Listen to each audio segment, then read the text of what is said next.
रायगड, सिंधुदुर्ग आणि रत्नागिरी जिल्ह्याला पावसाचा ऑरेंज अलर्ट जारी। काही भागात अतिमुसळधार ते मुसळधार तर काही ठिकाणी वादळी वाऱ्यासह 100 मिलीमीटरहून अधिक पावसाचा हवामान विभागाचा अंदाज। औरा शहाजानीत एका तासात 70 मिलीमीटर पावसाची नोंद। लातूर जिल्ह्यात तुफान पावसाचं आगमन, नदी नाले ओसंडले, शेतकरी शेतमजूर अडचणीत, पिकांचं मोठं नुकसान। मान्सूनपूर्व पावसानं रोहा शहराला झोडपलं। तासाभराच्या पावसानं शहर जलमय, आडवा बाजारपेठेत पाणीच पाणी, दुकानांमध्ये पाणी घुसून व्यापाऱ्यांचं नुकसान।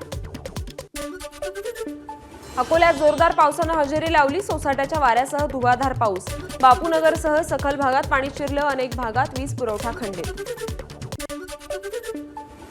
वाशिममध्ये मुसळधार मान्सूनपूर्व पावसाची रिपरिप, वादळी वाऱ्यामुळे विजेचा पुरवठा खंडित, अनेक भाग अंधारात। चाकण आळंदीत मुसळधार पावसाचा कहर, रस्ते ओढ्यात, पाणीच पाणी, अपघातांचा धोका वाढला, प्रशासनाचं आवाहन, पाण्यातून प्रवास टाळला। बुलढाण्यातील लोणार तालुक्याला वादळी पावसाचा फटका, छत्रपती शाहू महाराज विद्यालयाचं छत उडाल्यानं शाळेतील साहित्याचं मोठ्या प्रमाणात नुकसान। वाशिम जिल्ह्यात सलग 10 दिवसांपासून मान्सूनपूर्व पावसाचा थैमान, सततच्या पावसामुळे पिकांचंही मोठ्या प्रमाणात नुकसान। परभणी शहरासह जिल्ह्यात वादळी वाऱ्यासह मुसळधार पाऊस, वातावरणात गारवा, 2 दिवसांच्या विश्रांतीनंतर परभणीत पावसाचं पुनरागमन। धाराशिवमध्ये पावसाची धुवाधार बॅटिंग, तुळजापूर लोहारा परिसरातही वादळी वाऱ्यासह पाऊस, रस्त्यावर पाणी साचलं।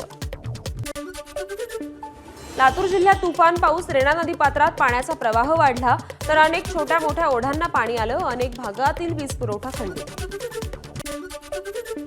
सोलापूर शहरात मुसळधार पाऊस झाला, अनेक सखल भागात आणि घरात पाणी शिरल्यानं नागरिकांची तारांबळ।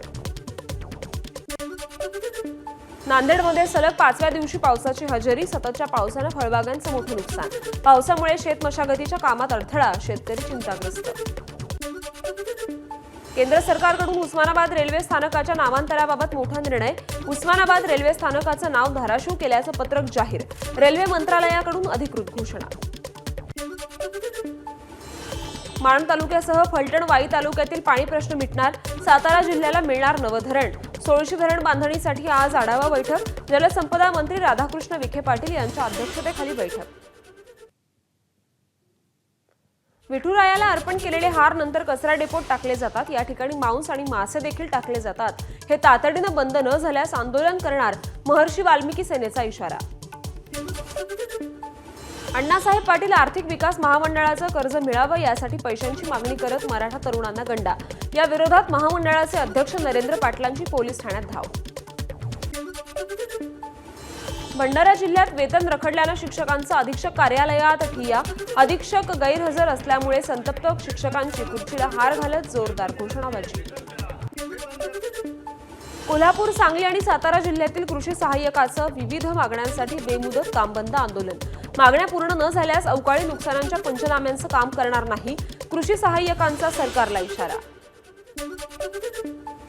अमरावती परतवाडा महामार्गावर धावत्या बसचं चाक निखळलं, चालकाच्या प्रसंगावधानामुळे प्रवाशांचे प्राण वाचले, खिळखिळ्या बसमुळे नागरिकांचा तीव्र संताप।